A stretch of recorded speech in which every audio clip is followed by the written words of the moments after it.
Hello, my friends, and welcome to the Space Game Junkie Podcast. As always, I'm your co-host, Brian. Joining me, as always, is your co-host, Jim.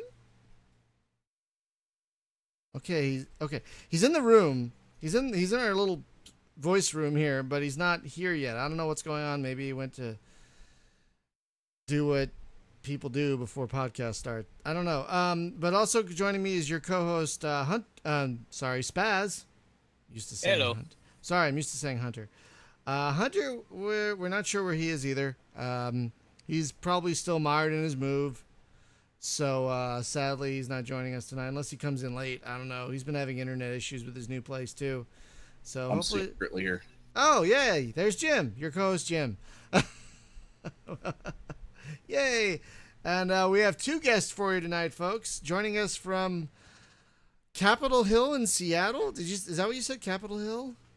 That's correct. All right, I remembered that. Isaac Aubrey and David Quinn, the Overworm and lead engineer, specifically. Not specifically. What's the word? Precisely. Wait. Precisely. That's what they are. At Blue Wizard. I am so out of it. I'm sorry. Blue Wizard Digital. Welcome, gentlemen. Thank you. Thanks for having us. I almost said it at the same time. That's adorable. We are as one. We actually planned that. Are you really Zaphod Breeblebrox with his two heads? Most of the time. He's just this guy, you know? And we're here to talk about your recently released into early access game, Space Tyrant, which hit early access almost a week ago. It is currently on sale for, was $17.99? Yeah, I think? Yep. It's on sale. 10% off right now. And it is, you guys are calling it a 5X. The extra X stands for exsanguinate? Exsanguinate? That's correct. Yeah, just draining the blood from the universe like we do. That is a hard word to say, actually. Yeah, thankfully, the Daleks don't run around like exsanguinate. No. Different doctor. Not my doctor. Oh, jeez. There's the last X is open to interpretation. I mean, if you want to throw a different X in there, you feel free. I like expedite.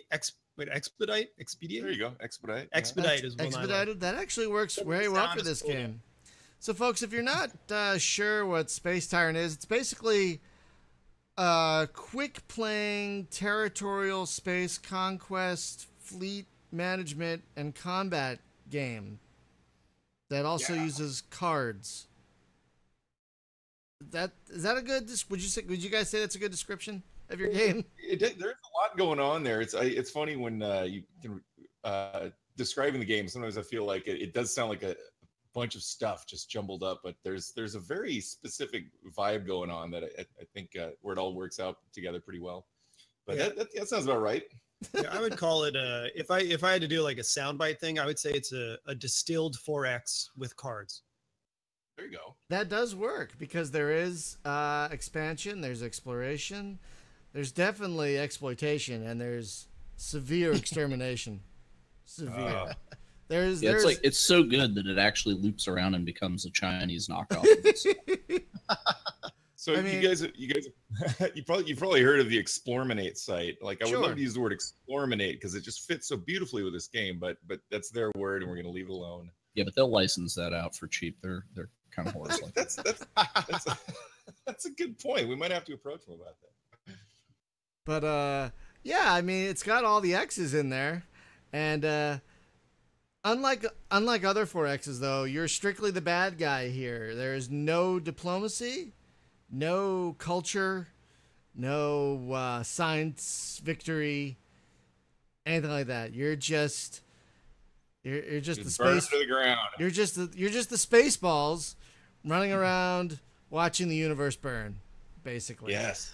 And helping with it. Speaking of Spaceballs, if you could somehow incorporate some truck nuts on the capital ships, that would be Well, if you can see the underside of every ship, they've all got them. Different colors, a wide array of metals, and different rare things they've collected from dying populace of the universe. Oh, that explains that clanging noise that I heard. Okay. Yeah. You just can't see it because the camera angle, unfortunately. So when did you guys start working on this, and what was the impetus for the game? You know, you're going to laugh because I was listening to your last podcast and you guys were lamenting over how many like Muthu clones there were. So many. Yeah. It's so many. And it's kind of a shame because there are these Muthu clones that are good. You know, it's just there's so many of them that they're getting buried. Yeah, absolutely. And I mean, that's the hilarious thing is that Space Tyrant is actually inspired by Muthu. Like we originally, I know exactly. It's like, oh no, this is like Muthu in fidget spinner form. So it's Muthu for the ADHD. That's basically what this is. Yeah, I think you should actually incorporate that into the title somewhere, like Space Tyrant fidget spinner, and that will increase your. I'm sorry, that's been ranking. That's been a running joke for like the last 4 or 5 episodes. Is we got to get fidget spinners in there somewhere. It's been running so hard that my wife bought me 2 of them. No, that's highly quotable. We'll probably ask for the rights to that at some point. Yeah, dude, I got a new subtitle for the game. I got a swank Batman fidget spinner, and what's nice is it's like really heavy. So if I had to defend myself with it, I could. Dude, I heard of a guy cutting. Was it you that told me, or someone else told me that someone cut themselves with a Batarang fidget spinner? Jeez. Maybe. I believe it. Bum a superhero out. Yeah, it was. So hilariously, yes, it was inspired by Muthu. But the crazy thing about it, you know, like talking about the early development of the game is, you know, we came into it with that inspiration, like, oh, Muthu is such a great game. You know, I want to recreate something like that and do it in a better way. And, you know, we started with that concept, and then about, I don't know, 3-4 months in, we all suddenly had this collective realization, you know, like one of us just said, you know what, I really don't want to play this game. I don't want to play Muthu anymore. Like it was fun for when it was, but it's not fun anymore. Wow, well done. I want a streamlined experience. I want something that's fast and fun, and I don't have to sit and friggin' move this guy from this planet to do this one thing and whatever. Wait. So you have space rabbits, and you have like bugs and some other stuff. I think what needs to happen is like the boss at the end of the game is a space cow named Muthu, and you defeat Muthu. We could put a space cow in there. I can imagine things that a space cow would fire at you as well. It would be utterly devastating. Laser udders. Laser udders. That'd be amazing. Plasma udders, even better. Plasma udders. Oh my there's actually space hamster on deck to come into the game at some point. Oh yeah, I love hamsters. They're terrible pets, but I love them anyway. So, had you guys played any other? Because when I think fast-playing strategy games, there are a couple that come to mind for me.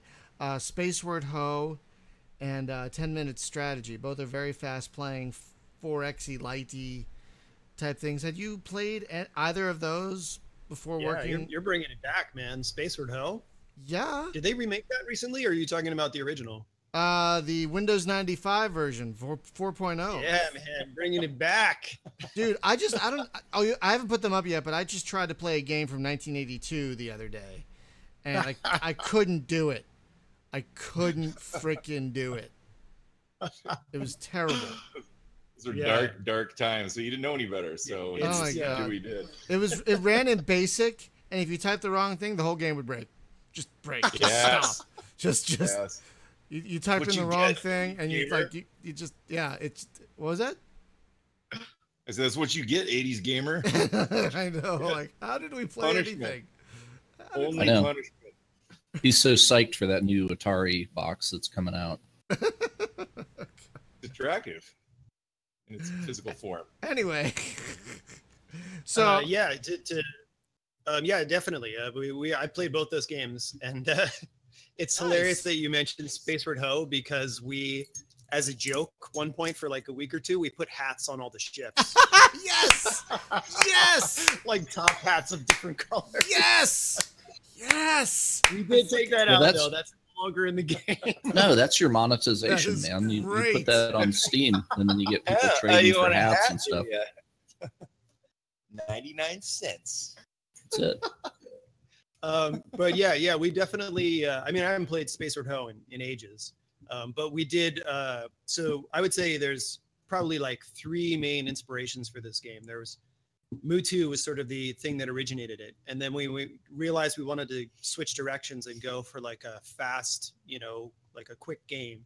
Then the things that inspired us on that front were 10-minute space strategy and FTL. Both because they're like really good examples of like, you can dig into those games like pretty heavily, but the actual like mechanical gameplay is so simple in both games. It really is. And I have to say for myself, I want to thank you for not giving the ships and whatnot names, because once you do that, I have to stop playing a game. I just like start feeling too much empathy. And I'm like, nope, I'm done. Let's watch your friend die. Yeah, I can't play FTL because like, no, not Jimmy John. So Jimmy John, no. I can't do it. Do you need that spaceship there in 5 minutes or less? Call Jimmy John. I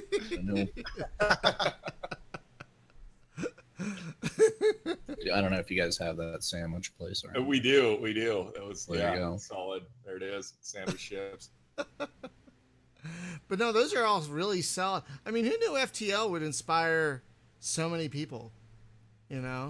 Just as a side note, I gotta say, what such a amazing, like a flower that blossomed into all these other things that people were inspired by.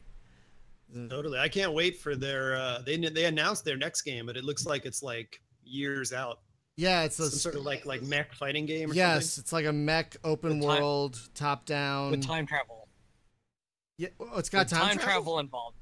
Oh my god, that's amazing. I feel that you just got my attention. I hadn't heard about this, but their next game is like a top-down mech roguelike strategy game, apparently with time travel. I can't remember the name of it, but see, they lost me at time travel though, because that's what's jacked up Star Trek so bad. So well, in this case, it's you're using time travel to fix your mistakes.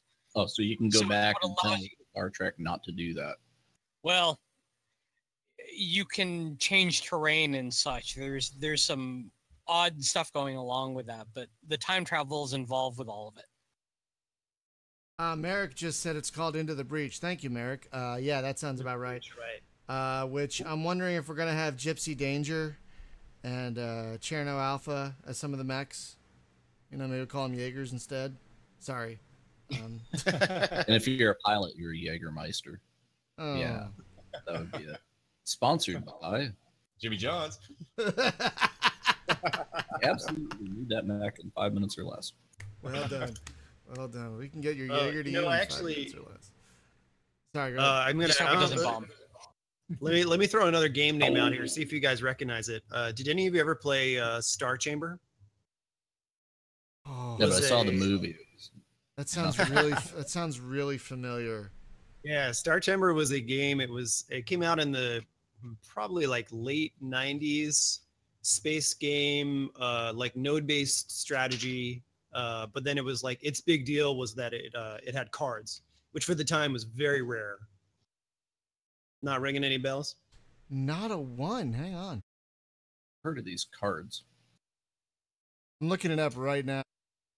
Yeah, it's kind of like at the time people compared it to like a cross between like Master Ryan 2 and Magic the Gathering.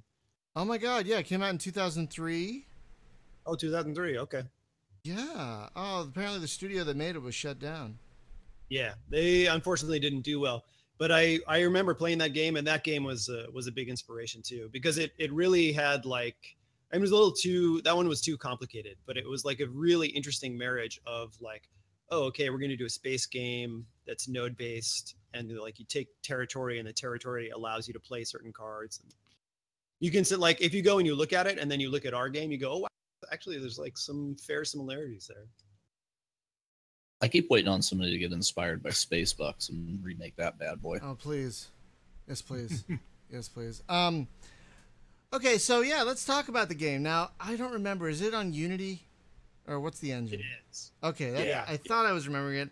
I have to turn off Steam to do these streams because it like Tuesday nights jacks Steam and then it jacks my stream. So I got to turn It off looks Steam. too good for Unity. Yeah, it's not unstable. It really does look good for a Unity game. That's why I was like, this isn't Unity. Is it? Oh my God, because we run into I'm not trying to berate any of the developers we talked to who are making a Unity game. That's my job. But we run into a lot of Unity games here at Space Game Junkie, and not all of them look as good as yours. I'm just gonna say. Hey, thanks, man. That's the asset store is a blessing and a curse in that regard. Some people can get a game kind of prototyped out real fast that way, but you just end up with a lot of just mismatching assets and things just look kind of strange, and it's pretty obvious that it's all coming from an asset store, which just degrades a game horribly. But yeah, we went the other way. There's nothing in there from an asset store. Yeah, there was a time where we played Asset Flip the game. No. There should be one called Asset Flipper, and it's just like pancakes. Is that actually a game? Because I believe you if that's a game. Totally, you got me there. Yeah, it's about a third of those games on Steam. Yeah, I was about to say there are a lot of games on Steam that are basically Asset Flipper the game. Throw in a few cards, you have a quote unquote game. Yeah, we made a point of getting good artists on board and to not do that. Yeah, because the art is very vibrant.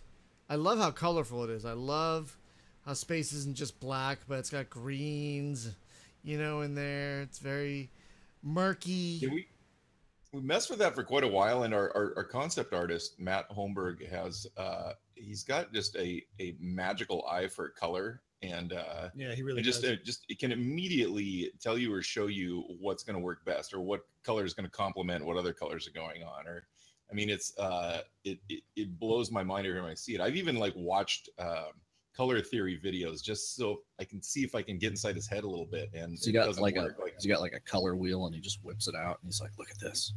And just something that and it lives right behind his eyes somewhere. He's just completely tuned into what looks good color wise. I'd also like to note I have a slide rule. Awesome. We have a guy in Twitch called. That was funnier in my head, I guess. Yeah, we have a. No, that's instrumental for design. Oh, we have a guy in Twitch called Slants who says hello to Isaac. FYI. Hey, Slants, Scott Lance. We worked next to each other for many years at PopCap. Hi, Slants. Woo! Did you ever actually pop a cap in somebody while you were? I was waiting for that joke. I was waiting all day for that joke. Pretty much every day, it was just a pop cap, and I want to add the other words that usually go along with that. So I feel thankful then that this didn't actually turn out like Puzzle Quest in space. You get some of that bejeweled stuff going on in there. And was the temptation ever high to that, or what was it's Zumba that's got the balls that roll around the thing, right? The balls in the frog's mouth. Yeah, that's a good game. Yeah. My wife was pretty addicted to that for a while. Yeah, that's a good one. No, I don't know, separating from PopCap, I think there were some sensibilities that we took with us from that experience, and from just years of trying to figure out what worked with people and what made games popular. And we took a lot of that, but really didn't want to go back to you just can't do that again. It would have been ridiculous to try and just redo it again. Like, hey, here's Rejeweled, or I don't know, it would just be ridiculous to try and do anything like that. So, and there were a bunch of us that kind of wanted to get into using 3D technology a little more, and kind of push the games in that direction, but still take some of the casual sensibilities that we picked up on there. Well, that's the thing that I felt in looking at the game, and then of course actually playing it then, is I kind of get like a mobile vibe from it, or the casual thing. No. where it's not, well, I know not the curse, right? But I'm saying, like, when the art is like really crisp and good like that, then it's kind of like, I don't know, it's a thing of like on the mobile app stores, you know how they have like Clash of whatever, and that there's always like that guy that's making that face, right? Yeah. There's 1,000 clones, but everybody makes that face, you know. But there's like an art style that I can't quite describe. It's sort of like that cartoony thing, and it's like you guys aren't doing it, but it's as good as, but it doesn't like betray it like, oh, this is some casual thing, you know, this is like a time clicker game or something.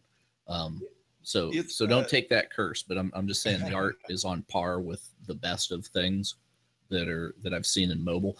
And looking at the layout of the UI, how it's kind of around the screen and like the turn buttons in the lower left corner or the lower right corner, and that. So, and you've got pretty big defined UI elements. There's no like little tiny boxes or anything. So it almost looks like if you guys wanted to go tablet with this, it's ready.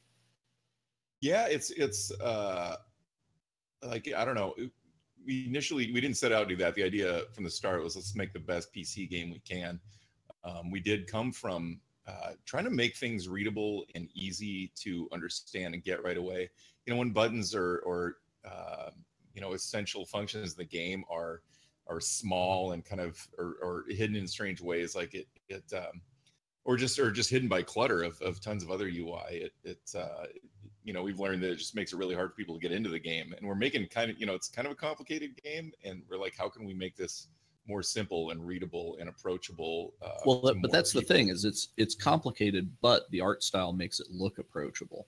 And that's that's what we've been going for sure. And the, you know, the result has been in some ways that people see it, and without playing it, they're like, hey, that looks like a mobile game. You're just making a mobile port or something. Mm-hmm. Well, and that's kind of the friction that you know, it's the blessing and the curse, because you'll pull a lot of people that aren't necessarily in the core demographic of like 4X players, because they'll look at that and they'll say, this looks like a cartoony and approachable game with big interface elements that are clear, and then once you get them in, then you hit them over the head with the the roguelike aspects. Right in the head. It's like, no, it's Dark Souls, smack, you know. Bam. Yeah, I think we definitely like you know, as we were developing the game, we recognized that we wanted to make a very like deep, challenging game.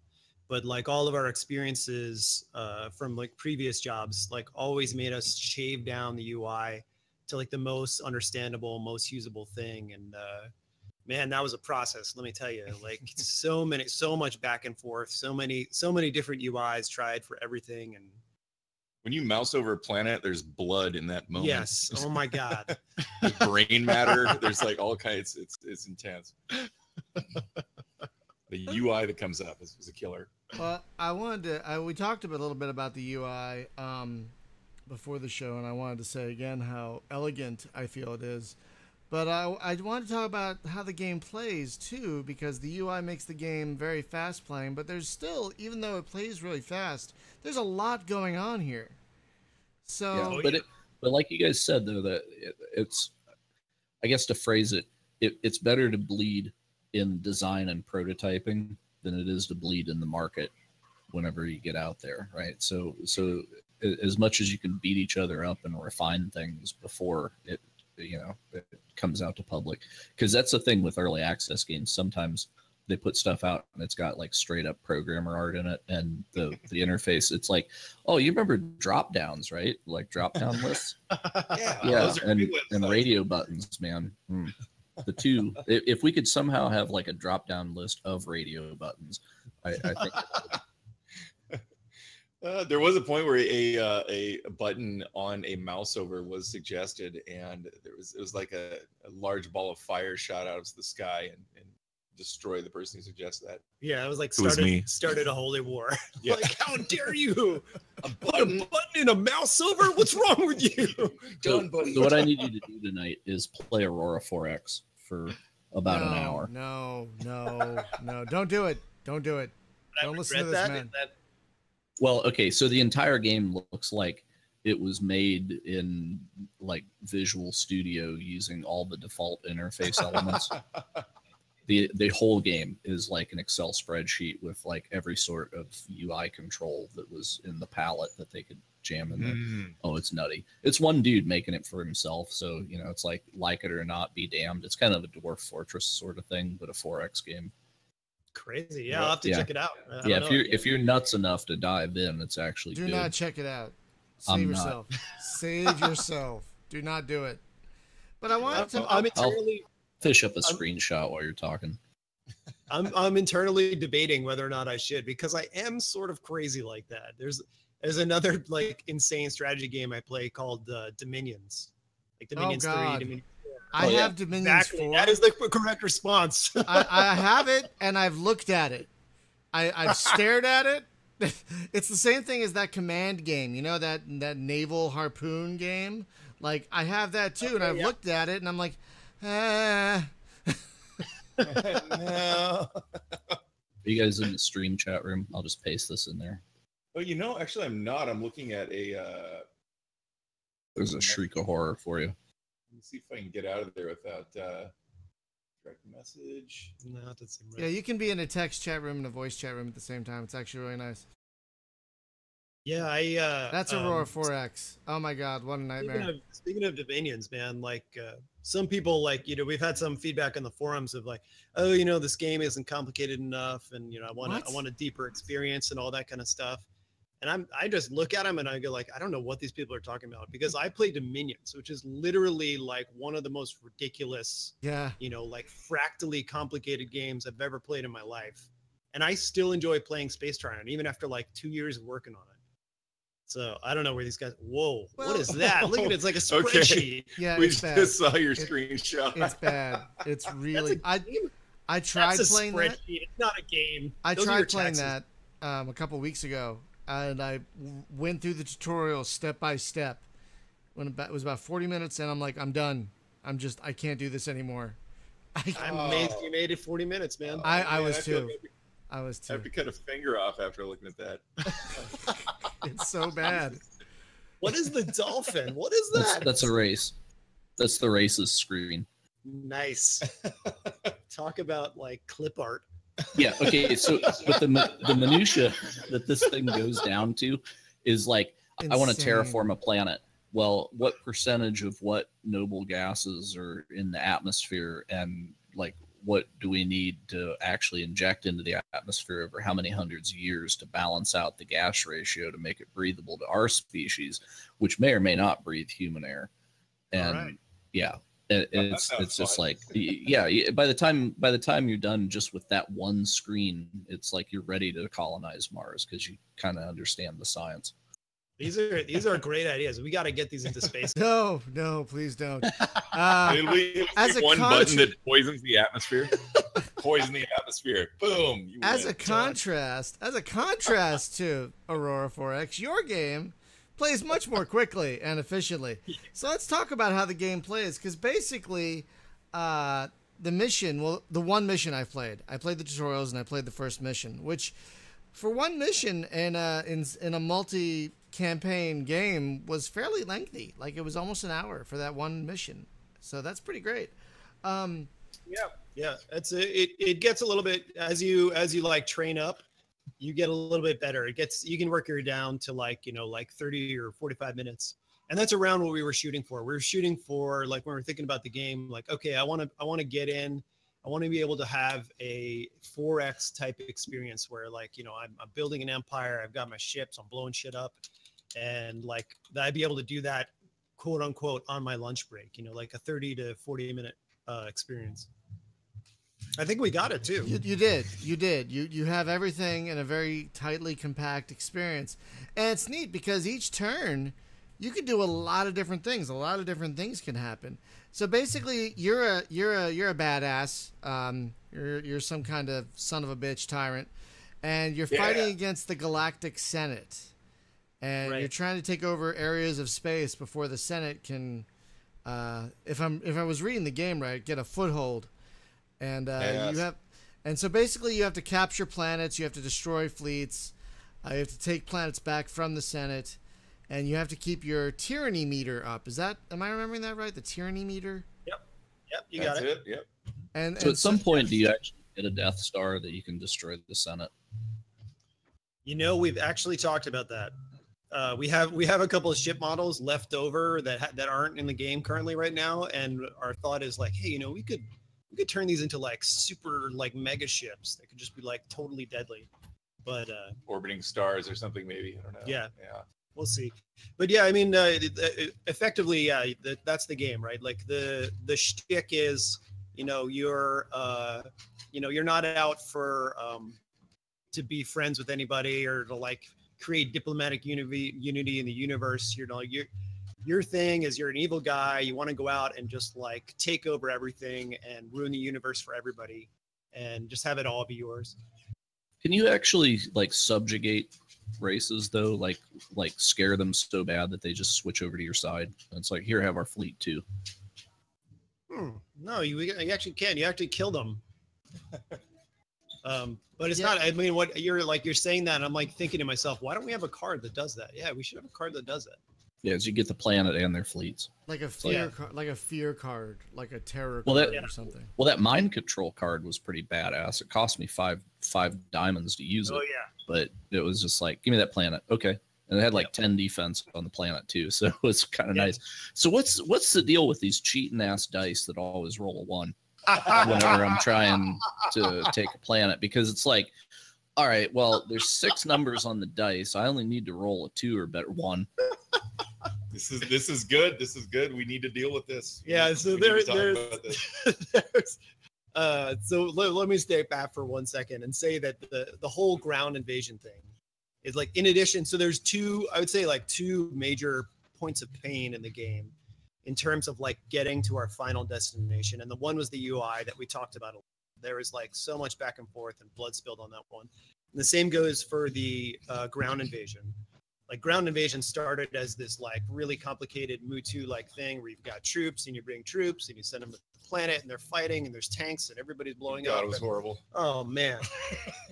And it reached such a level of like disproportionate like complication and unfun that we eventually were just, it was kind of like the same as that moment when we're thinking, oh, let's make a Muthu game.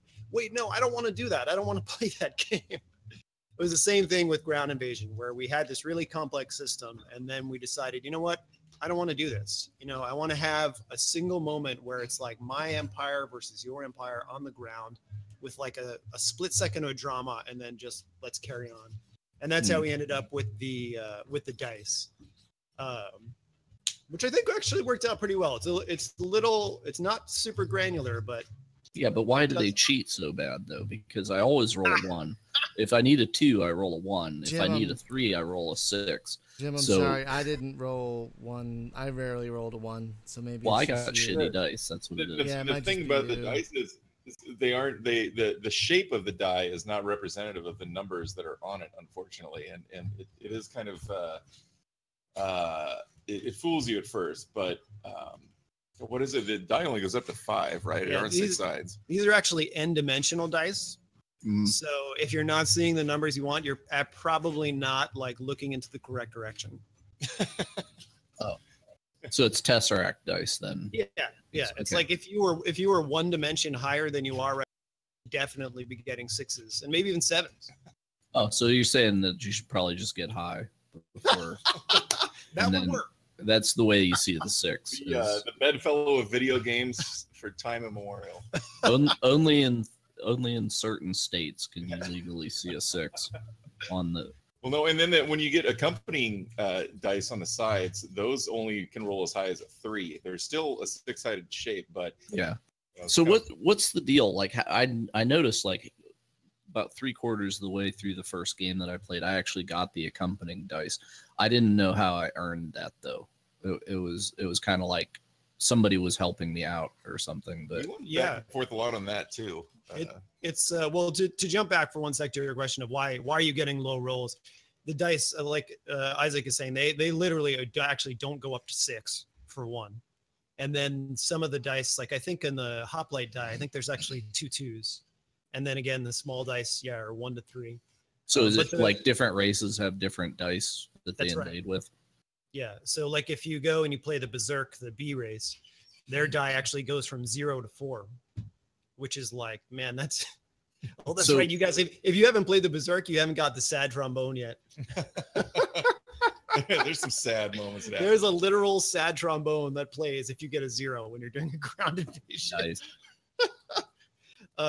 But yeah, the one of the reasons that we did that was basically to control randomness. And the reason that we want to control randomness is because we wanted to keep the like fortification and siege values into like a very human range to describe it in a way, right? Like between you rarely see a siege value that's above 10. It's usually like 1 or like 0 to 10, or maybe you get to like 15, or like I guess some planets get to 20. That's very rare. Yeah, on a war mission or something, seem pretty high. Yeah, but if it's like if it's a huge number, you're going to be there for a while, unless you whip out one of those trump cards. It's like, give me that planet. Yeah. So that then makes the cards that like knock defense down in a hurry a lot more important than what I realized they were. Right. Because that's the thing, right? If you're because I had my big fleet, right, and I had like a dreadnought and supporting stuff. I had like 21 ships in this fleet, and I'm stuck whittling down this planet. And I was just thinking, like, maybe I should just knock the dudes down and move on, and then have like my militia fleets come by and sweep up the invasions. Because like you guys said before, it does not matter how many ships are there. I could have a ship and I'm still going to get the dice roll that I would if I showed up with a gargantuan fleet. So maybe I should like let the little guys do the janitor work. Yeah, it definitely, you can do that. And then you were asking where do the secondary dice come from? And there's a variety of sources. The number one way to get them is the barracks worlds, which you see in the big red square worlds. Yeah, those okay. are That explains where it came from then. That was great. Yeah, once I found that, I was like, I'm having fun invading. Oh yeah. Yeah, the barracks worlds are extremely valuable for that reason, and you should definitely like prioritize them to invade. But then in addition to that, there's other ways to get it. Like, can you get 2 dice from 2 barracks worlds, or do you need a barracks world and then the alternate thing? You only have 1 primary die, 1 big die, and then every additional die after that is considered a small one. Right, but I mean, you get a max of what, 2 small ones? Oh, it's 5 dice total. Oh, really? Okay, 1 never mind. primary, 4 secondary. You can get there are artifacts you can collect that will like when you attack a certain world, like a science planet or something, it'll give you an extra die when you do that. So anytime you hit one of those worlds, you'll see an extra one show up. And there's there are different ways that you can add to your pile that way. That I assume this stuff doesn't transfer around the meta campaign, right? Like that's just for that mission, and then you start. The artifacts do as long throughout the artifacts will last throughout a campaign. But as soon as you lose that campaign, those get reset. Oh, okay. Another way to get them is you were saying I had 21 ships in my fleet and it wasn't increasing my invasion. That's correct. But if you actually do bring a second fleet and both fleets are present when you press invade, then you'll actually get another die. Oh, okay, cool. Yeah, the problem that I had in that was like I had a couple of worlds that I'd bypassed that were off to the side in the backfield, and then they started generating like fleets and running around invading my planets. So then I needed to turn my militias around and go back there and clean them up. Yeah, because they were starting to take things away from me. So I did notice though the game doesn't always display the fortification level of my own worlds to me. It was like I had dudes invading my stuff, and it was like, well, how many more of those can that planet take? And it didn't seem. Maybe it's like when it's their turn, it's not showing it to me, and it might show it on mine if I mouse over. It might also be a matter of the zoom level you're at too. All that information pops up readily when you're zoomed in, but as you zoom out, some of that stuff will start to disappear. Okay, might be that too. And it was a little ways in the backfield too when it was happening, so it wasn't directly center focus of the screen. Might have been it, yeah. No, Yeah, so one of the other major elements of the game is the is the card system, which we've touched on a little bit, you know, talking about how you can use cards to reduce the defense of a planet. And the cards are actually the cards are a really interesting feature of the game because our sort of goal with them was to basically take every like 4X elements that we couldn't do with just the like planets, ships, invasions, and then distill that down into cards. You know, so like you take civilization, for example, there's all kinds of stuff you can do there. You know, you can change, you know, big levers on your economy, you know, you can do diplomacy, you can do all different kinds of things. And that's what we tried to do. We tried to just like distill down that gameplay and that flavor into really discrete, easy to play elements, which is what the cards turn out to be.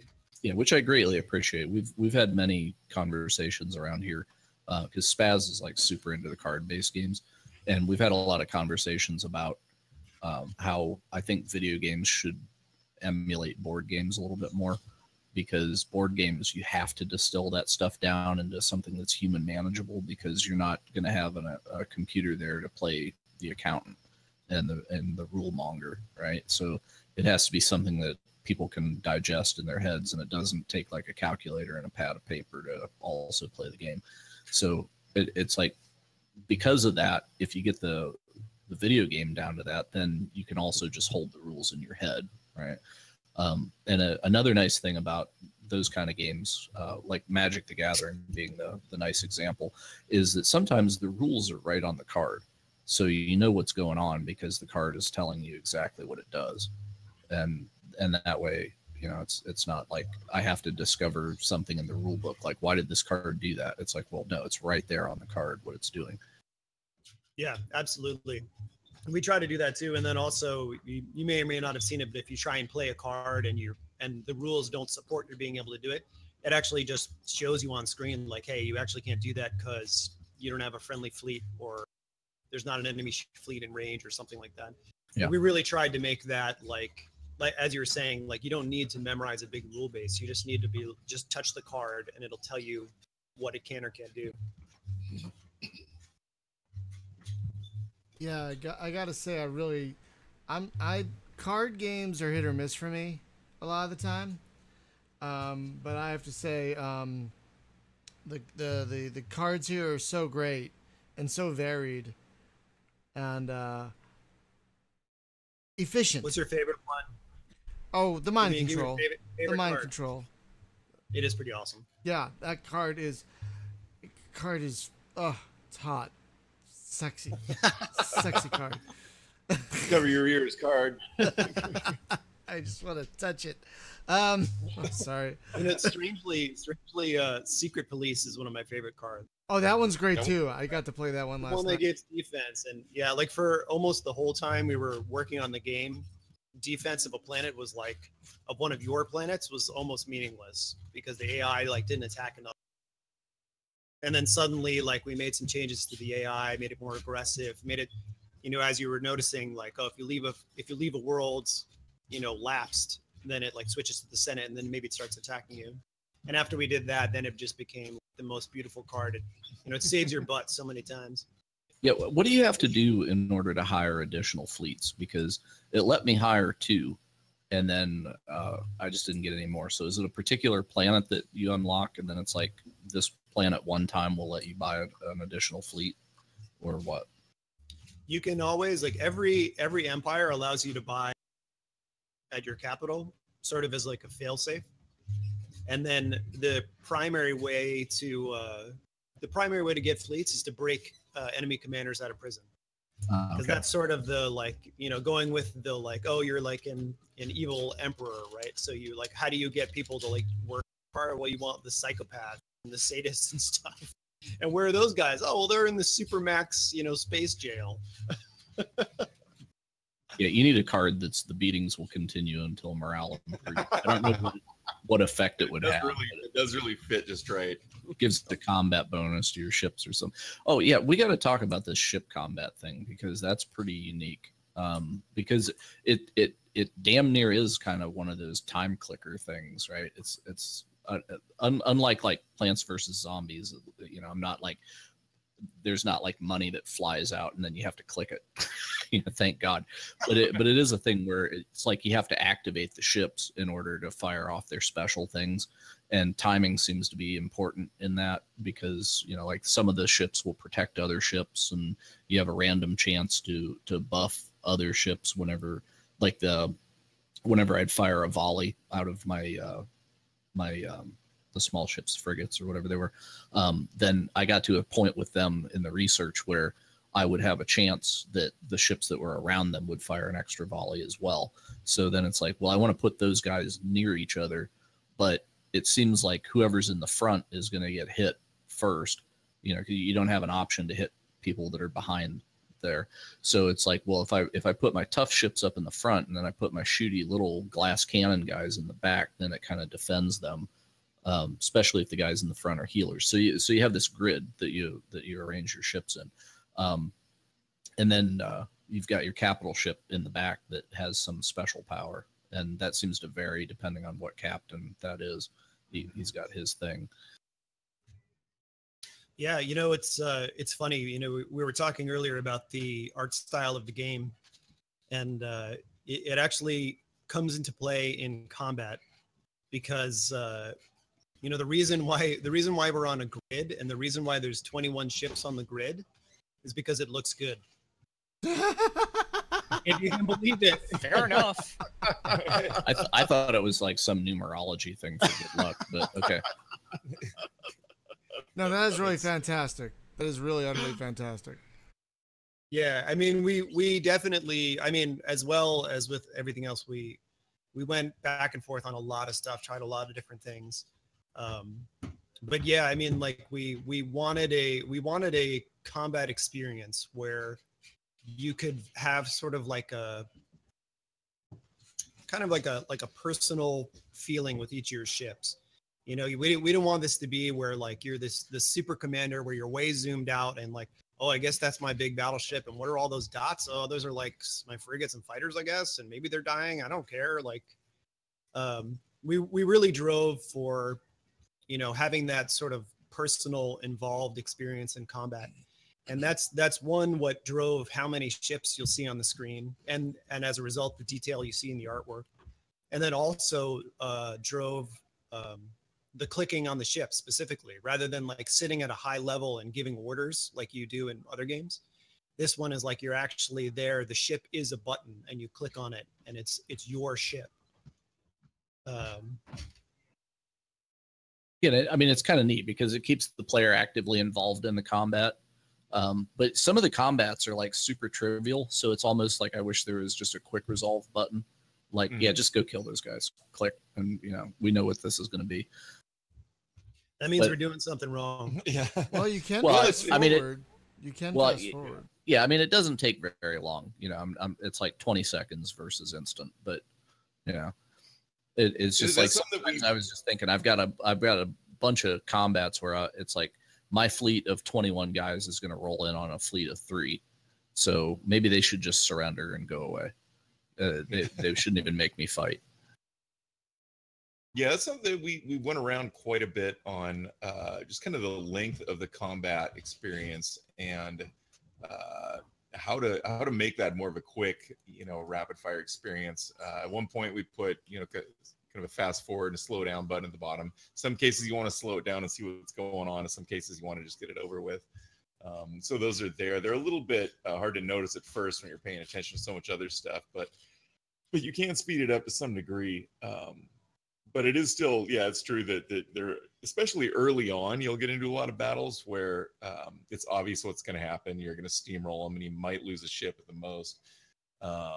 But after a while, it becomes, more complicated than that. So it changes up. And that was just kind of one way that we dealt with it, was putting the little speed up buttons down there. But it might not be enough. I don't know. It's something I think we're still looking at. There's a lot that's certainly nailed down with how combat works right now. Yeah, well, I mean, I'd feel dumb if I hit the speed up button thinking it was a sure thing, and then like when my cruisers went down, I was like, So, yeah. Experienced that many times. Like, what? No, my dreadnought! God damn you! Well, the tactics were another thing that we put in there to kind of make it interesting. We figure like if some of this is going to take a while, then let's add some other features in there that can. Well, because you don't get to spice pick. it up. You don't pick who your ships shoot at. They just shoot, right? Unless you're doing like a special ability, and then you get Exactly. Yeah. Yeah. So it's just like they're just going to shoot stuff, but they seem to be fairly intelligent about, you know, like clean up the scrubs first and then kill the bigger ships, because less things shooting at you is better than like, you know, don't beat on the elephant when you can like kill all the little things that are around it.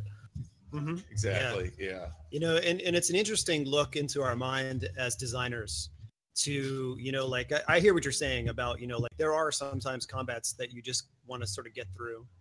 And for us as designers, like when I hear that, it says to me like, you know, I think we gotta make it better. We got to make it more interesting so that somehow those battles can still be interesting. And that's basically like when we see a situation as the Space Tyrant team, where you say, you know what, you could automate this. To us, that means that we didn't design it right.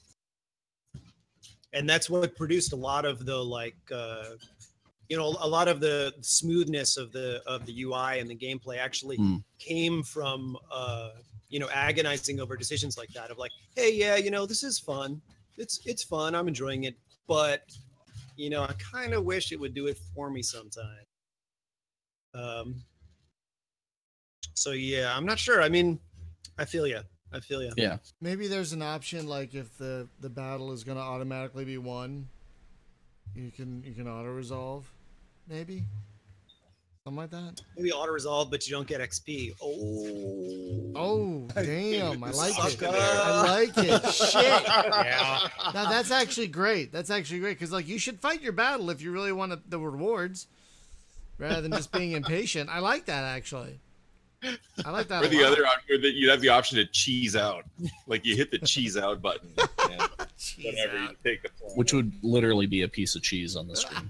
Yeah, it just comes flying in and just like takes out the enemy fleet. Just this big like triangle of cheese comes flying in. Okay, we'll have to put you guys in touch with the Space Cats. We may actually do this. That's not beyond something we would do. No, we'll put you in contact with the guys that made Space Cats with lasers. There you go. Because it's a cat that flies around on a piece of cheese, and just the like mice are attacking him. Yeah, it's interesting. Yeah, well, you it's like have... the mice are mad because he's got their cheese. And you apparently. guys have bunnies in your game and whatnot. Where'd you come up with these characters? Gosh, I did it. Was that Matt? No, well, here's the thing: is early on, our concept artists has kind of come up with some crazy stuff, and Jason, the owner, is like, you know, we need some space bunnies, we need some space bees, we need some slugs, we need crazy space slugs. And Matt's like, I don't want to do anamorphic creatures. I'm not into that. And the resounding response is, well, that's too bad. That would be a great name for the game, Star Furry. No. They're all Donald Ducking. Yeah, so that's kind of how that transpired, and so Matt just kind of like leaned into it, like, all right, let's make like some crazy space bunny. We've got other races that have been schemed up too that are pretty crazy. I hope we get a chance to put them in. But right now, the ones that the slugs, bunnies, and bees are. Matt just went for it, and that's the stuff he came up with. He's a great artist in his own right. He did a lot of work on Peggle and Plants vs. Zombies. And, cool. And does a lot of his own stuff too. That's probably... Who are the... Sorry, go ahead. Who are the guys that fly the Buck Rogers looking rocket ship things? Because those guys are bastards. Yeah. Those are the guys that are like the biggest threat to me. I think they've got like a higher rate of fire than the other guys or something. Oh yeah, the Astron ships are the most dangerous in the game. Bastards. Yeah, I was feeling it. Yeah, the last mission. So like if you finish 8-minute missions on the star map, the mission select screen, then it unlocks the final mission, where you fight the Astrons. And man, is that a hard one. That's just, I mean, like they're just monster fleets of Astrons just like pouring over the map at you. It's tough. The whole game is tough, but that one is like, oh man, why? So how do you guys increase the difficulty? like as the missions go on, right? Because obviously, like I would assume the first tier in each of the 4 zones is going to be the easy thing, and then like the more missions you fight in each zone, it's going to get worse, right? Yeah, absolutely. So I mean, the most obvious measure of difficulty is the stars, right? And what that generally means when you go into a mission, the number of stars that it has will affect a couple of different things, and one of them will be like how quickly planets fortify. So you might start a map and somebody's got like 3 defense, which is not a big deal, but if you're on a 4-star mission, after like 5 or 6 turns, it may be up to 4, 5, maybe even 6 or 7, and that's going to be a serious problem. So that's one fortification. Then the size of the neutral fleets is also big, and then additionally the size of the Senate fleets, and I think that's it. Oh no! Also, then so in addition to those things, like the strength of the fortifications, size of the fleets, then also the size of the map, which doesn't sound like a regular difficulty problem, but the thing is that the most common goal in the game is to conquer 60% of the galaxy, and if you have a bigger map and the same number of ships or fleets, then you're like, by definition, you have to stretch yourself further and further each time. It's like your fleets get thinned out and spread across the galaxy, and you really have to like play a balancing game of like offense and defense. You can't be everywhere at once. Yes. In addition, there's also 2 additional modes, which you don't see until I think you're past your 3rd or 4th mission. There's one that's called Capture and Hold, which is a very military mission. Like all the control missions are like you're capturing planets, and you're trying to like generate income and stuff like that. And Capture and Hold, you're really just fighting. Like you have to get to these particular planets that are in the middle of the map, and then you have to go and sit on them while the AI tries to like push you off, and it pushes pretty hard. maybe too hard. Yeah, we chilled them out a little bit. We actually were running some stats in the background to get a sense for game balance, and after our first week out in the wild here, it became obvious pretty quick that Capture and Hold was a giant spike in difficulty for people. So we just released a patch probably an hour before this started that will hopefully address some of that. We'll see how it goes. So there's Capture and Hold, and then the final other mission type is called what we call Monopolize, and it's similar. That one's more similar to a regular control mission, but it's only an economic goal. So like you can go out and do your standard issue. Well, I'm just going to like sort of expand out in a circle and capture a bunch of planets and stuff, but you won't. That a lot of times that won't get you closer to the goal, because the goal will be something like research 20 techs or amass 2,000 credits or something like that. And it makes for a really interesting twist on the normal gameplay, because suddenly you're like the priority of all the planets completely changes for you. And instead of like going out and conquering everything or conquering the coolest planet, you're really focusing on one resource type. And then what one of my favorite things to do is that you get in once you get those planets, then you oppress them, which I think is super Tyrant-y and like and really like very Tyrant-y. I like that a lot. Yeah. I do have a question. I'll be honest. In the video I made that went up today, I forgot about my goals. I completely forgot about them. I was just conquering planets and having a good time. Is there a place where you can easily see what your goals are? Are they visible somewhere? Like I must have totally missed them once they were on the screen. Yeah, top center on the screen are the goals there. It's interesting. This is one of those the balancing game of having like kind of a sleek, minimal UI versus like reminding people that there's a specific goal going on. Yeah, I'm sorry. That's good feedback that you were kind of missing that, because that's certainly something that we want people to be aware of constantly. Like maybe maybe change the color of the element or flash it if like you're close to your goal, maybe, or something like that. Like it would have caught my eye. And believe it or not, that actually happens. It does actually flash. That's true. It does. I completely missed all of that. Oh, I'm so sorry. I sound like an asshole now. I'm so sorry. No. This is good to know. I mean, it is sort of thing where if we made like an alert more of a like center of the screen sort of effect or something that really caught your attention, that'd be better. Yeah, I don't know. Yeah, an alert system around your mission goals. I think it'd be. I mean, we have that, but just to really blow it out, I think it'd probably be a good idea. Yeah, yeah, really don't beat yourself up about it, man. I mean, you're definitely not the only one, and it's something that we need to deal with as the designers of the UI. I would take it as a good sign that I was having so much fun. I didn't even remember that there were goals. I was just like, I'm gonna get to that Senate planet, wherever they are, and I'm gonna kill them. And then I'm like, oh, I won. Oh, all right. That was a nice surprise. That was a nice surprise. Yay. Yeah, it is the hope that the rest of the game will be fun enough to absorb some some of those moments. But we would like to get it all just right. It's kind of a goal of early access, is really tune this stuff. Yeah. And also, I mean, like you're saying, I didn't look at my goals and I still had a good time. Truthfully, that was one of the things we were thinking of when we were designing it.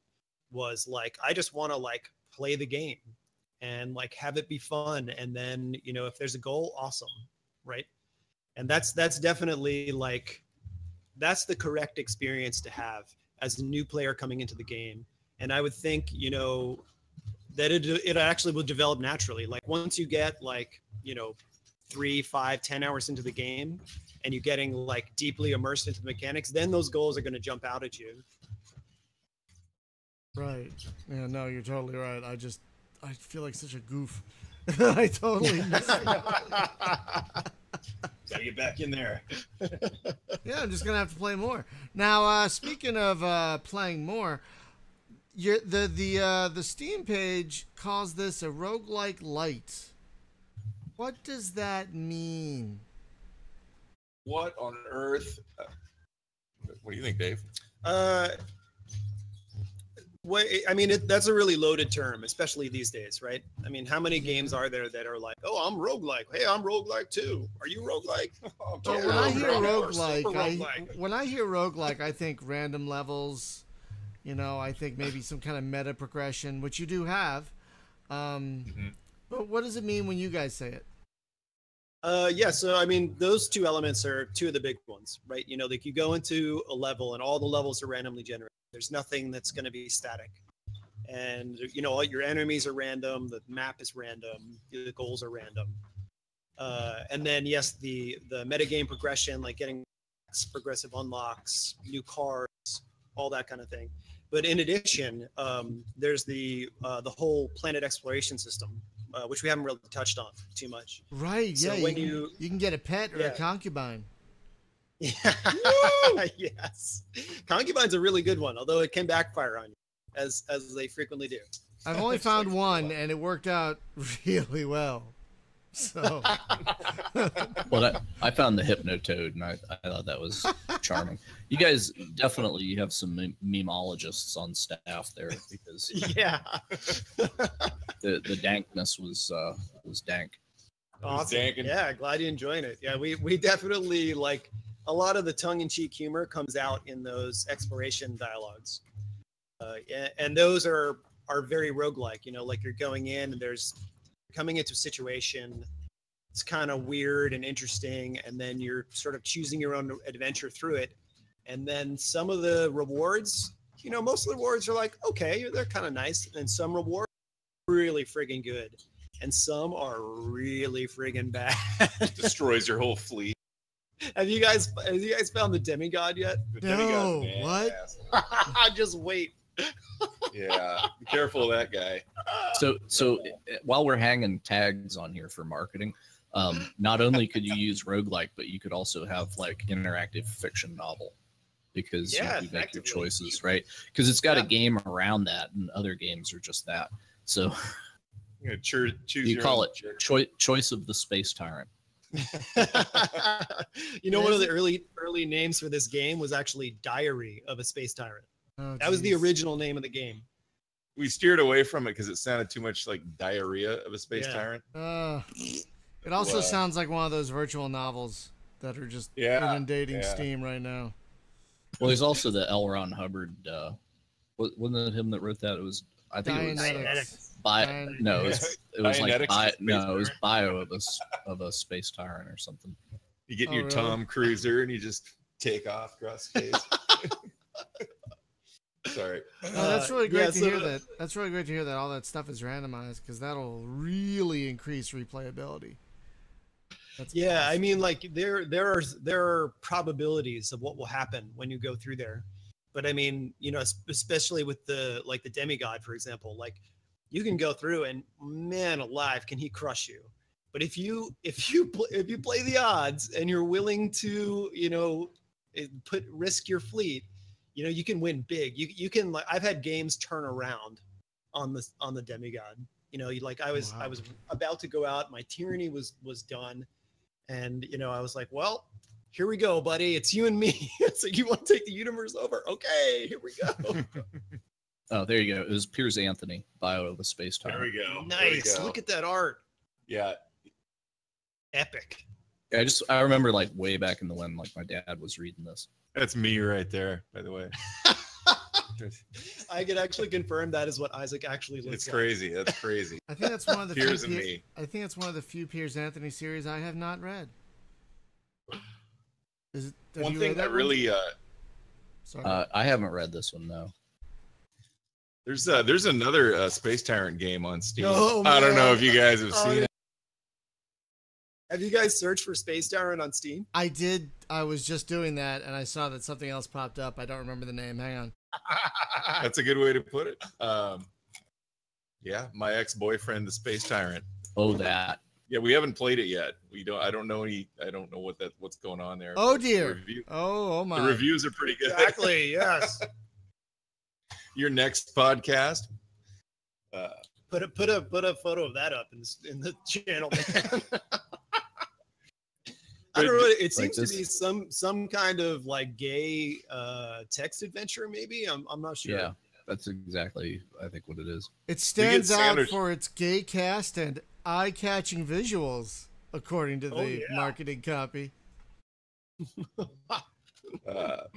On the topic of the roguelike aspects of the game, one that I really like in our random level generation is the star lanes.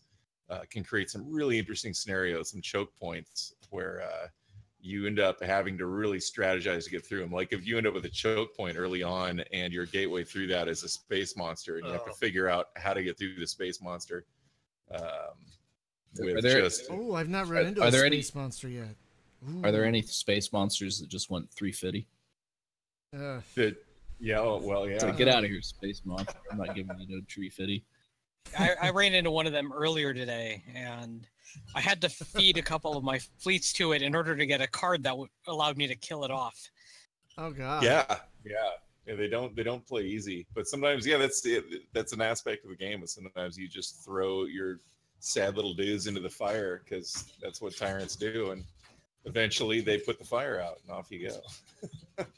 Yes, but like space monsters are one of the things that's like you talk about spikes in difficulty and roguelike stuff. That's one of them. Like, because when you're early on and you're a new player, like, oh look, a space shark, haha, and then you go and fight it, and then it just murders everybody. Oh my god! Yeah, but you didn't have a chance to tame it. Like if you show up with such a big fleet, it's just terribly impressed and joins you, and then it's your Or if you have a certain trait, perhaps. yeah. Yes. Like That is Zookeeper. definitely. Like there actually is a card that will give you a space shark. And we need to tie. There's either going to be a planet where you can summon the space shark, and then maybe it either comes and joins your fleet, or it comes and kills you. Or we'll put it in as a card tied to an event like that. But yeah, I mean to touch on traits slightly. So that's one of the like expansions on the exploration system. And it's not uncommon, right? I mean, like it's the same kind of thing that they did in FTL. Like if you had done previous things in earlier events or had particular things happen to you over the course of your adventure, then you would get different options that were more powerful or more interesting or something like that. And we've got that in our game as well. You can be, psionic, what are the other ones? Sadistic, destructive, Vegan. I don't remember. There's a bunch of them. And those will all influence what events you can get and then what you can do while you're in a particular event. Can you be vegan? We don't have vegan, actually. Yeah, Oh, it's a do nothing trait, but you're required to tell everybody that you meet that you're vegan. You waste 1 round of combat. Oops, sorry about that trait. Or you slip It's up like- and eat the space shark. I was gonna say it's you slip just up like a and- curse, right? It's like you lose the first round of combat because you have to pause to tell them that you're vegan. You secretly feed them milk, and the vegan police come in to take them down. I love that. You guys are gonna love this. I've been vegan for 6 years, so it's, But you hadn't This is told us solid. yet, so you're not really. Oh my there you god. go. But that doesn't mean I don't like destroying entire planets. So So how Figure far it out. along in early access is the game right now? Would you call it an alpha? Would you call it a beta? I mean, if we're gonna use those terms, where would you say in the process it is right now? I would say that it's in a late beta stage. Oh, okay. So it's not far from 1.0 then. no, No. it's pretty close. Yeah, we went into early access with the idea that we probably won't be here long. We obviously need to polish some stuff up and get in the rest of the content that is slotted for it. But yeah, we could hit 1.0 pretty quick. Yeah, I think we've got like two big blocks of content that we're excited about. We want to get those in, and then the other thing is like this capture and hold thing. We wanted to put the game out in front of a large enough audience where we could get like realistic data and feedback on stuff we've been looking at for years, and we're blind to it at this point. We don't know what is or isn't working. That's fair. I guess that's not true. It's just some things we're blind to. Yeah, I mean, yeah, you get blinders on if you're focused on one thing for so long. You're like, it Right, makes right. sense to It's me, center of the but whole thing. yeah, exactly. Aired into the sun. It's too long. Exactly. But that's probably a really healthy way to go. And how are you finding early access working for you so far? Say that again.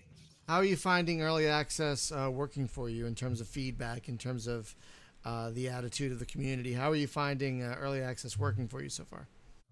Really good, really good. We've somehow magically attracted a whole new group of people with fresh eyes on it. Fresh eyes are really huge, especially after you've been working on a game for just about 3 years. It's like we were just talking about. It's hard to see what you're looking at sometimes, and people can come in and I mean they can be kind of harsh, but that's pretty used to how that works. So just kind of take it in stride and try to see if we can distill the feedback down. Like 6 or 7 different people are saying kind of the same thing, but we try to read it between the lines and kind of look at the underlying threads between the different clumps of feedback we get and work that into our vision of the game. And it's in some case, we have to weigh all that against our time frame and just kind of like what we're putting into it. And we can't do everything that everyone is going to request or anything like that, and we can't do everything that we want to do. But we've got it to a point where we can take that feedback and fix some things and really refine what we've got, I think. And early access is really giving us a huge chunk of information to work with in that regard that I think is really going to help kind of push us through down this last mile here. Is that the dance studio going behind you? Is that what You Oh, can you hear can that. hear it now? Oh, yeah. It's been going for a Yeah, couple of imagine it's minutes. It's like 80 degrees or something here, and they're up there dancing. It's like a 3rd floor up there. I don't know. This is like gentle.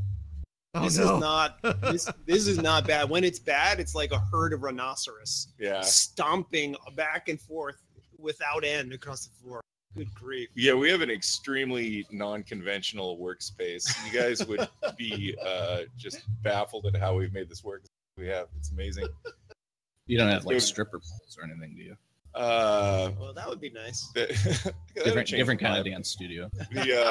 No, we have these rafters, these big wood rafters that are right above our heads, maybe a foot above my head, and with a sprinkler system running through them. And it was so just kind of stark and weird looking when we first got here that Jason sent down a bunch of plastic ivy that we have decorated the entire space with. So it kind of looks like you're in a jungle.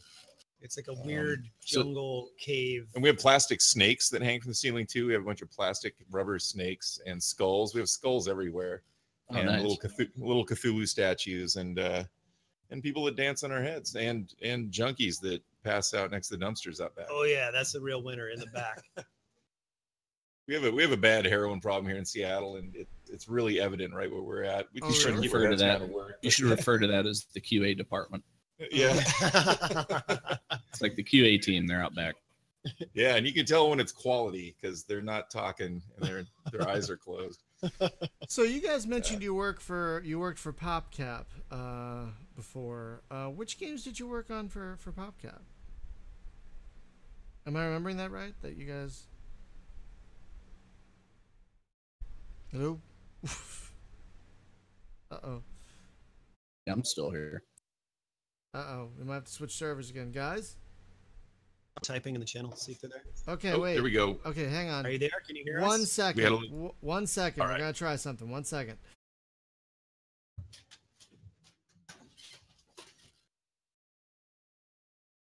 Oh, I saw that. Yeah, it's cycled. Yeah, because we had this problem last week where our voices were just being cut out, and it went on for about 45 minutes before we remembered, hey, we could switch servers, and try and kick things into gear. So that's what we just did. We switched from like the central to the southern server. So can you hear me now? Yeah. Awesome. definitely. All right. So I was asking, you guys mentioned you work for our PopCap, I believe. Yeah. Is that yeah. right? What did you guys work on we're when all you? kind of- Oh, there it goes. There we go. Yeah, we're all kind of castaways from PopCap here. In fact, all of us. Our concept artist Matt, he started in I think 2006. He used to work for a company called Sprout that got acquired by PopCap around that time. I got a 3-month contract at PopCap in 2004. And then they just hired me after that. And then I worked there until about 2012. Worked on a lot of the early games. Some of them just really went nowhere. We had one thing I appreciated about PopCap is that they would make games that could be kind of duds, but and then you just move to the next game, the next one. Like what's gonna hit, and ended up being like Bejeweled, Plants vs Zombies, and Zuma and Peggle all managed to do pretty good. Yeah, I was only there for the last, 3 years or so. So, like, I did my tour of duty, but not as long as the rest of the guys. Can you even hear us over the Yeah, squeaking? Yeah, we okay. can totally hear you. Yeah. No.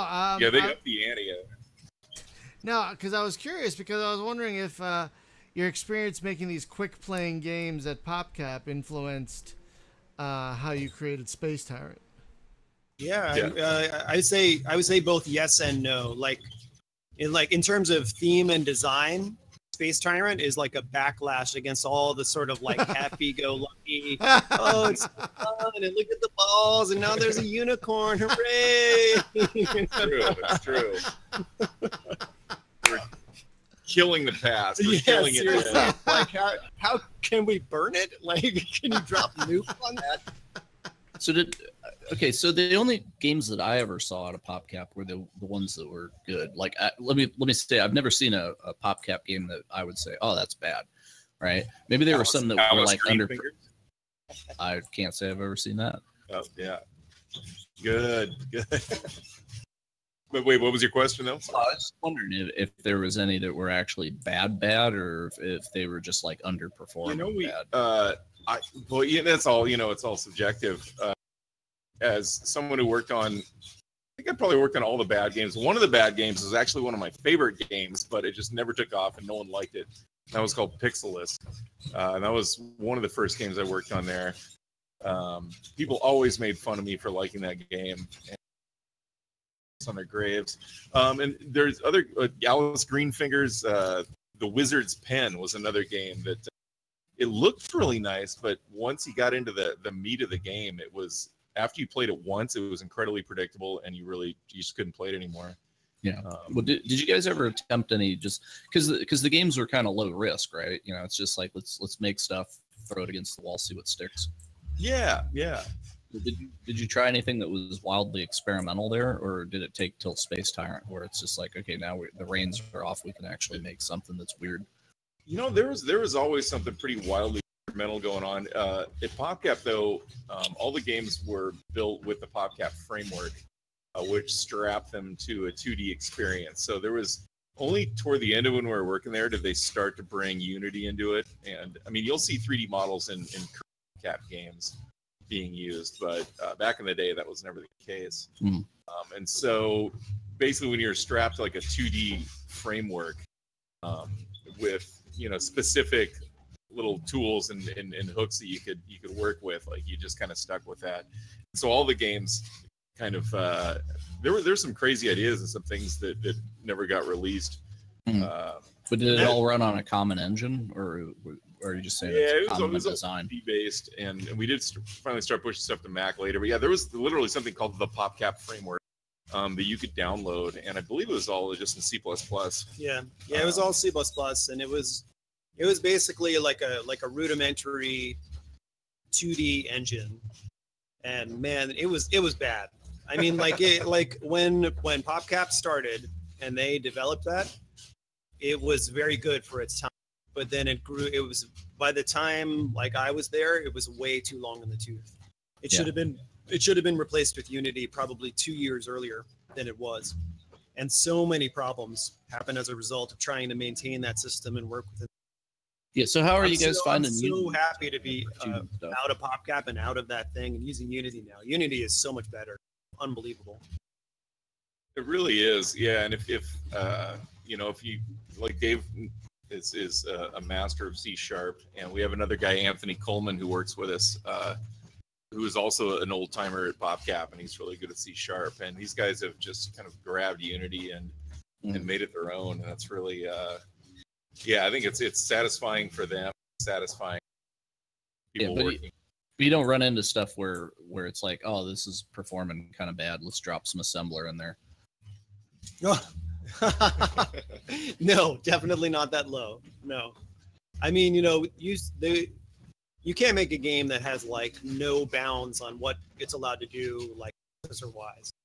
But you know, compared to a lot of like modern games, Space Tyrant is not that common in terms of like the poly counts on the models, the number of models on screen, the amount of stuff we're doing with effects.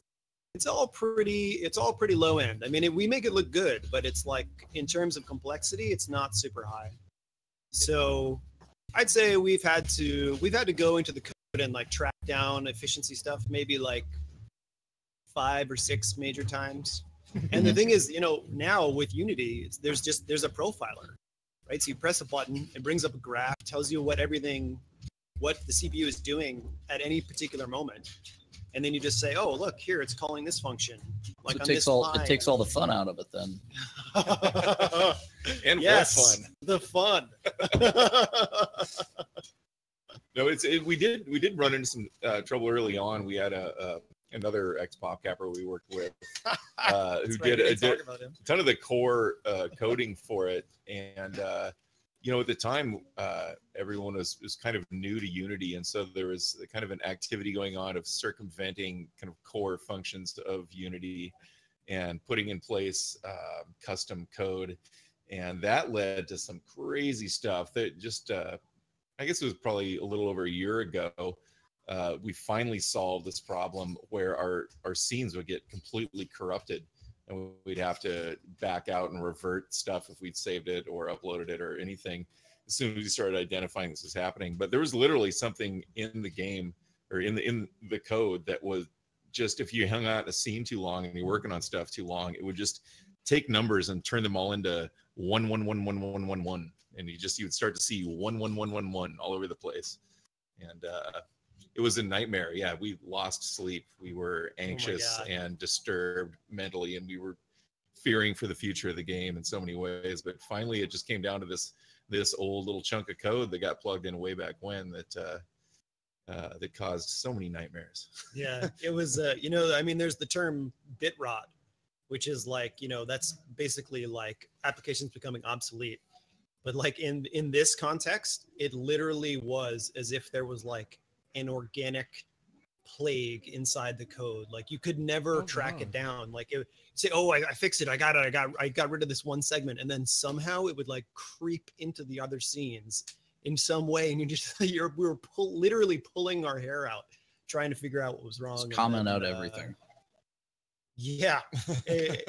But it was so deep down there, and it did boil down to that the other developer was fighting Unity, like the way Unity wanted to do things, and then it would just like it introduced a really low level engine bug, and then that's how it was spreading to everything. It was like the bug was happening down below our ability to detect in the engine, and then it was coming back up in other parts of the game in just the most insane, mind-bending ways. So today's Unity lesson: let the Wookiee win. Yeah, don't fight Unity. Don't do it. No, don't. Work with Unity. Yeah, if you're in Unity, work with Unity. Do things the way Unity wants to do them, and you'll have a much better life. You'll live a rich, full life. Like, we're all missing about 10 years now, and we just want that to be a lesson to people. Jeez. Yeah, so good times making video games. We've heard good and bad about Unity on this show. Like, it's really does seem to engender a love-hate relationship with a lot of people. Oh yeah. Absolutely. And I mean, and even with us too, like we're waxing poetic about it right now. But the really good way to look at it is you take the number of times that you're cursing at Unity and like throwing the keyboard down, and then you bear those against the other times where you click a button and Unity literally does an entire day's worth, what would have been an entire day's worth of work in another engine with just one click. And then, suddenly you if you step back far enough, you see, oh, well, okay, those times when I was really raging, that was like, 3 out of 10. And like 7 out of 10 was Unity was doing everything for me, and it remembered what needed to happen, and everything was awesome. So, yeah. Unity sounds awesome and terrible, basically, at the same time. Have you guys ever touched it? No. I unfortunately I touched it at a time that I didn't know C#, and I had to learn C# real fast because my developer quit 3 days before the game went live. So yeah, that was my introduction to Unity. It was like, hello, I'm Unity. How did that go? No pressure. Yeah, well, I wasn't able to fix it, but it was I was able to not be murdered by the by the Steam forum. So yeah, it was just like I was the Dutch boy with the finger in the dike until we got somebody else in there. But yeah, it was just like, how does this work? I don't know. And it was like spaghetti. So the story, long story very short, was they had hired a code factory to knock this thing out, right? The guy had a design, and they hired some dudes, and those guys got like halfway into it. They kind of established the foundation and some of the graphic elements in that, and then their shop went out of business for other reasons, so they were left with a pile of spaghetti. And then they hired another guy that was like fresh out of school, and this was like his intern job.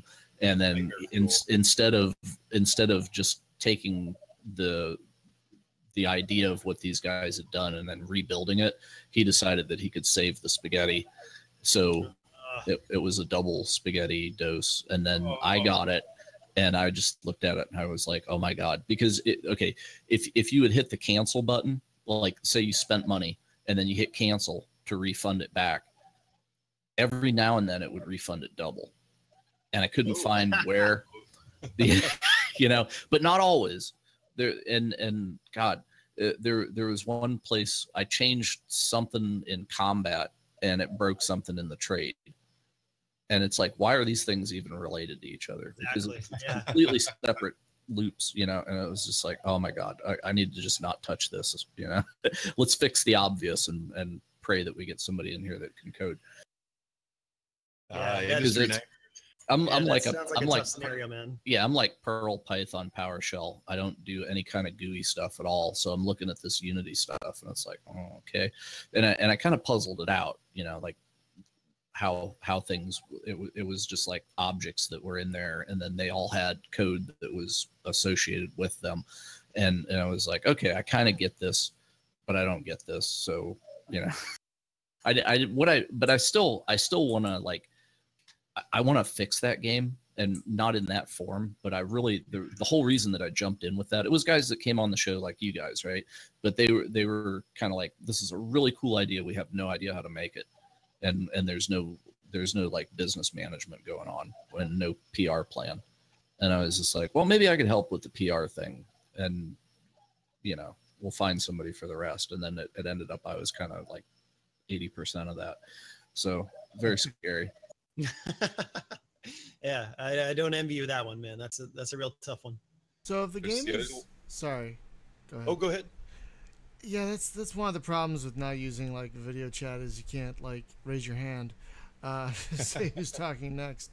But I wanted to ask, since the game is apparently so close to release, are there any plans for any post-release like expansions or DLC or anything like that? We're talking about all that right now, or I mean, I made an effort just after we got into early access to just get it all on the table, and so yeah, there's a lot of stuff. We have a lot of art assets that aren't in the game right now that we could plug in. There's a lot we could do, and there's been a lot of ideas over the last couple of years too. Some of them are really cool, but they're they would take a time investment to plug it in. And so yeah, I think right now we're just kind of in a fix up what we've got, make sure what we've got is solid, and that people are are feeling it, and it's what we want to put forward, and then and see how people respond to that, and then we'll see how it goes. Like, do we get enough rope to plug in another race or some of the other stuff we've got going on, or maybe we want to tie it off pretty soon. The thing is, we're ready to and it just seems likely that we would have that we'll do like a 1.1 like content update or something like that. It would be all too easy to do. So but again, it would be foolish to commit to such a thing right now. We have to see how it goes. If people just stop buying Space Tyrant tomorrow, then that could change things. But certainly so far so good. Certainly hope not. I mean, that's and we certainly hope not too, because we're pretty excited about it. And as long it's been a long road, but as long as we've been on this road, like the game is very endeared to us. We love working on this, and we love this game, and we'd really like to see it go to its full potential. You can definitely tell you love this game because there's clearly a lot of heart put into it, which is so important. And it means a huge amount to us to know that people can see that, because it's true. Yeah, we put it all in there. Yeah, I mean, to go into like Steam and like you see somebody makes a comment on a forum, and then you go and check their profile and they've played like 40 hours of Space Tyrant or something like that. That really warms the heart, because that okay, yeah, like all that like snark and all that design and all that UI, like somebody's out there appreciating it. There's a guy in our beta group who helped tremendously with beta. He's got like 120 hours into it. It's like Fro Bodine or Tianas or what. I can't remember exactly, but we've got a couple guys in there who've been really helpful all the while. And yeah, you go look at their Steam profile, and they've got 100 hours plus on Space Tyrant. Yeah, and we have one arch nemesis, which is only appropriate for a game about Space Tyrant. Wait, I want to hear about this. Just keep dishing it out without getting some. I want to hear about this. Who's there was a dude in the closed beta. Should we say his name? I guess it doesn't matter, right? Yeah, it's just a username. His name was Lorden, and he was actually instrumental in helping us get through the closed beta. I mean, this brilliant guy, hugely helpful. Yeah, he played so much, and he found so many bugs, and was talking to us about the design and this and that and the other thing, and we're just like, oh man, this guy, because there's only 5 of us. We don't have a QA department. Effectively, everybody who was in the closed beta was our QA department. And that dude was like the rock star. He was like the lead QA guy, effectively. And I mean, we had a good rapport with them, and we're working on things. And then I think he got over invested in the game at where it was, right? Like we as the developers of the game are looking forward to the final, to the goal. So we're looking at, this is the state of the current game now, and we want to get from A to B. And he came in and he was loving the place that we were so much that when we started to introduce changes, Oh my God. Hated us. Oh my Hated us. God. Just like from love to hate in an instant. Oh man. Oh, no. Yeah, worst game ever made Yeah. at one point. Yeah, from like, oh, played 100 hours, best game ever, to like, this is terrible. I don't know how you guys even think you're going to release You this. don't even know what you're doing. Yeah, You don't you're even not- know your own. Oh no. Oh, it was rough. Yeah. You know what's funny is we're pretty used to like PopCap. I personally worked on the Blitz games like Bejeweled Blitz and Zuma Blitz, and we got huge like negative feedback from communities at the time, you know, because the negative folks are usually the loudest, and so I got kind of used to that. So when this kicked in, it didn't, I don't know, it didn't really knock any of us off of our balance. You know, we just kind of took it in stride, but it was a bummer because the guy really he really helped a lot, and he was really an awesome kind of asset to our beta period. Yeah. But, Yeah, it was disappointing to have them effectively like switch sides like that. But at the same time, I mean, like we're all seasoned game developers at this point. You have to have if you don't have a thick skin, you can't work in the game industry. because games piss you off, and that's what happens. They're not It about happens to fun. all of us. They're you not know? about fun. They're They're- about getting angry exactly. about stuff. It's about tearing your flesh off real slow. So that happened. Yeah, and you know the funny thing is that like you know he had this like list of like demands of things he wanted to see in the game, What? and at that time, yeah, he was like, no, you need to do this and this and this and this, and if you don't, it's going to be the worst game ever. Mur, mur, mur. And In that voice. yes, that was actually what he sounded like. Oh no. Oh no. But you know the funny thing was, you know, we you know we sort of like graciously were like, hey, you know, that's not where we're going, sorry, it doesn't work for you. But then, you know, ironically, like, you know, like a month or two later, we actually came back around and we reviewed his feedback again, and we're like, you know, actually, you know, he had some good ideas, and some of the stuff that he mentioned is actually now in the game. But amusingly, like he just posted again recently, and he can't see it. You know, like for him, it's all just like, oh, it was good and now it's ruined, regardless of the fact that like 50% of the stuff that he wanted is actually now in the game. We're holding out hope, you know. Yeah, maybe one day. You know, he just got mad at us for a while, and hopefully we can. Yeah, hug maybe it if he out. walks away, for a while, comes back to it after it hits 1.0 and got a patch or two, maybe you'll see. Yeah. You know what it is? We got to fly him up to Seattle. We're gonna go out. We're gonna have a few beers. We're gonna cry. We're gonna cry about it. We're gonna laugh about it. We're gonna hug it out, and then it's gonna be okay. Well, And then if hopefully it's the ga- not, it's okay, because then we have an arch nemesis. Yeah. well, hopefully the game is successful enough that you can afford to fly him out to Seattle. God, for I hope sure, that man, too. for If we sure. could just get like 1 million more people to buy it, maybe 1.1, that'd be great. You Well, guys can make that happen, right? Well, here's the Like thing. a I million, mean, million and a half. I would love it. I wish I had that kind of reach. That's the downside to being so niche, is not the biggest reach. But True, it's true. but the thing is, the downside is, I'm not okay. Maybe it's not a downside. There are a lot of space games out right now, which Yeah. 5 years ago, who the hell would have thunk that, right? Right. But Yeah. But the thing is, so since there are a lot of space games out there right now, you got to be really different and unique and special and skewed differently a little bit to stand out amongst the crowd. And I think Space Tyrant definitely does that.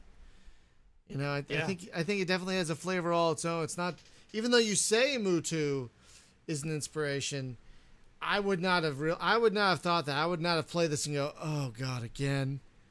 Guys, it was 21 years ago. Let it go So already. boring. Do something else, God. Like when the new Moo came out, you know, the ones that the Wargamer did last year. It's not a bad game. I think okay. I think it'd be a very good introductory 4X game. In fact, like if you haven't played 4X in a while or you've never played one, here you go, Master of Orion Beyond the Stars. Have at. But like for someone who's played pretty much every one of them, it's like, oh God, this again? Yeah. Could we It's just? very generic. Very generic. Yeah, I mean, I love that you have Michael Dorn and Dwight Schultz and all these, but come on, just Jesus. Yeah, but the reason that we were disappointed in that is that we've played it, yeah, but it's for a generation of people who ain't played it. yeah, So therefore, We're not the audience. Would you say that it's worse than the original? Does it lack anything? I think it's Um, almost a reproduction with a little bit of streamlining. I can't say it's worse than Master of Orion 2 because it's Master of Orion 2 is very 1996, and this new Master of Orion 2 is very 2016. That's how I would say it. You know, they're essentially Sorry, go ahead. When I was playing it, I got in on the late end of the early access for that one, and I remember I appreciated some of the UI stuff that they did and streamlining, so that was good. But then, as I recall, the combat was fantastically boring, and that's one of the things that made Muthu shine was actually that there was really interesting space combat. Yeah, that game is just to me, it's all about auto resolve. In that case, I mean, it's like it's like playing Warlords. You remember Warlords? I wish somebody would remake Warlords. Yeah. Like not the complicated ass, like Warlords 5 or whatever, but actually Dark Lords Warlords Rising. 1 or 2 would be two is pretty sweet. Solid, yeah.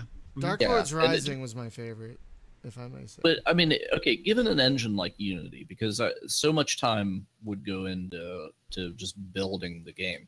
But since you have Unity and you could just plug that in, right? How long do you think it would take to knock out something that's like a Warlords? Warlords? In that, yeah. Let me think. Is that like weeks, months?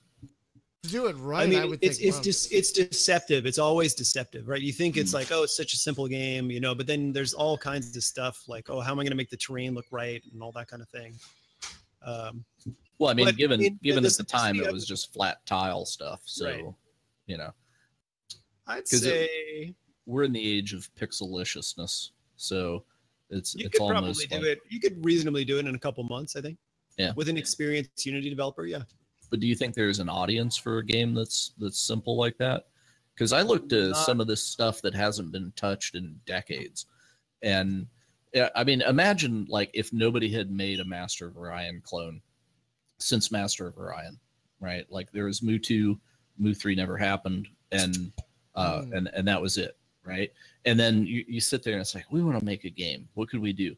Like if you went back and grabbed Master of Orion 2, right, with that huge gap in between, because I look at there's so many games that have that gap that nobody's touched, and there's like things from the arcade, like ideas that were cool. It was solid stuff, but nobody's really done anything with it. And I wonder if the reluctance is just like, well, it's already done. Like a bigger studio, they have to get something that's like, a AAA hit, or because you can only sustain like one fail, right? And then you're out. Right. So, but if you're making light, quick games that isn't like a big scary risk, because and you don't really bring the art, that's a thing too about this game that I wanted to ask, that kind of separate question. But at what point did you bring the art in? Because I would have expected like you get into alpha or something and you get the mechanics figured out and stuff, and then you spend the money on the art. Because if you put a lot of, that was a problem that game that I helped out with, they got the artist in first, right? And it was like, let's do all this cool concept stuff, and then like half of it never made it into the game, so that was like a lot of money that got left. So and that's the case with every game, honestly. Like, there's always a graveyard of art and code that comes alongside any game of like, all the failed ideas and concepts and things. But for Space Tyrant specifically, we actually got the art in really very early, because it was first Jeremy, then me, then Matt, who's the artist. Mm-hmm.